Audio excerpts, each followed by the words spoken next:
portlayapti. Mana qochib kerak, mana yuguringlar tashqariga.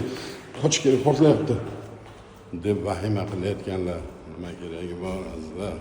Shunaqa vahima qilib havuz qilishdi. Mana biz Dubaydamiz, Sharja shahridamiz, kech payt Dubayda edi, hammasi yaxshi. Aylanib yuribmiz. Hattoki biron dona 3 kun ham tushgan yo'q Dubayga ham boshqa joyga. Hamma yoq tinchlik, yaxshi hammasi, Allohga shukr. Alloh o'zi asrasin.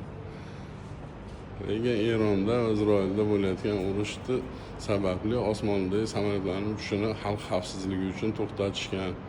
Sabab shu xolos, xavf ko'tarish uchun unaqa qilmagan insonlar o't portladi deb hech qayerda portlagan yo'q. TikToklarga, Instagramlarga chiqib portlab ketdi, palon bo'ldi, Dubayga tushdi.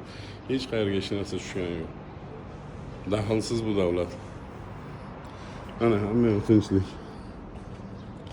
Mana ko'chada hamma